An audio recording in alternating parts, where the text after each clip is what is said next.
Are you ready? Okay, Daniel, this is an Ironroot Republic whiskey. Yes. Right, and yeah. What is this all about? So this is another Crowded Barrel Alliance release. Yep. This was selected by us and Jonathan Licorice and Robert at Ironroot. And Jonathan, I'm just smelling. I can smell. Yeah. You just let me smell. I want to see we're going to see if Jonathan's tasting notes are correct. Oh, and we made a deal with Jonathan. If they're inaccurate, then we get Ironroot Republic. Yeah, the whole distillery.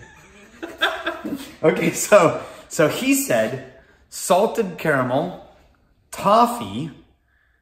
Pull it up again. Butter. Is this on the nose or the taste? Butterscotch, just in general. Okay. Salted caramel, toffee, butterscotch, and a light hint of smoke. Okay. You might be correct. So salted caramel on the nose, I'm getting that. Yeah, and I also get the butterscotch. I'm not getting the butterscotch. It reminds me of those yellow cellophane butterscotch candies. Okay, I'm tasting it. Not where those originals butterscotch ones. We can both be on camera if you take a step to your left. Hey. All right. Oh, yeah, that's tasty. So it sort of does this. Oh, it's the aftertaste. So the aftertaste has this same kind of slight Texas barrel bitter. Yeah. But it does present as vaguely smoky. Well, and that barrel note. But smoke might be too strong of a word. I'm completely passing over all of the sweet, wonderful, beautiful elements. And I'm going right to the way that oak presents. It's almost a voluptuous wood. I went there. I said voluptuous wood. This may be the most subtle oak accent on a Texas whiskey that I've had in the ages. I push back on the word subtle. Subtle is going to be like hard to find. It's there. No. I mean subtle for Texas. Normally when you get a Texas whiskey, it's like, oh, there's the barrel, right? And the exception to that was Balcones' Mirador. Yeah. It's more subtle because it's used oak. But this is new oak, and it's true. The wood note is definitely present, right? But it's not sharp and aggressive. It's rounded and rich and deep. It weaves in and out of these sweeter elements. Let's talk about the sweeter elements now. So salted caramel. It starts with the wood note, switches immediately to that salted caramel and butterscotch. And then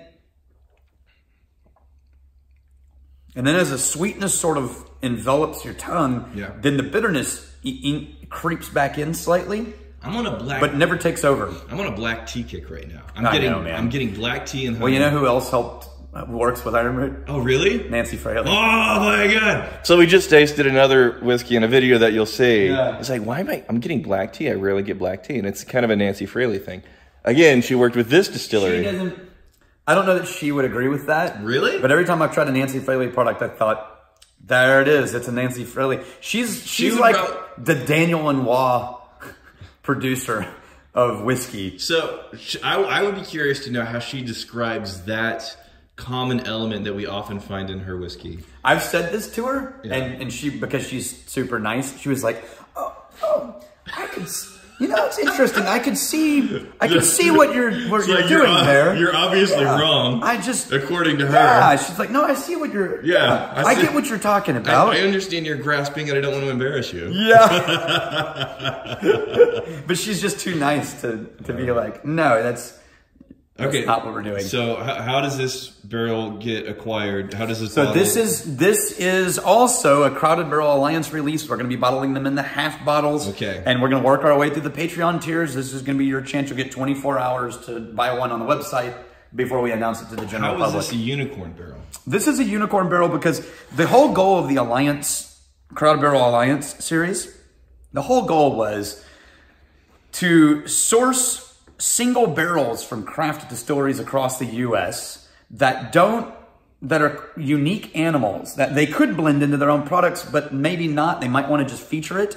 And so we get the chance to buy those barrels from them and feature a unique expression from a cool distillery that you won't be able to try if you just went and bought their normal products off the shelf. Yeah, and the way that we're describing unicorn barrels whenever we talk to these distillers is like, look guys, we know whenever you're making whiskeys, there's often a barrel or two that are amazing, but they don't fit within you know, the flavor profile that you're going for in your regular releases, and it would just be heartbreaking to blend it out. Yeah. So those barrels, don't blend them out, set them aside, and let them be unique and amazing exotic creatures. We'll buy those and release them as an American independent bottler. Which is what the whole goal of the Crowded Barrel Alliance series is, to do American independent bottling. The same way that Signatory and Duncan Taylor are doing things. Okay.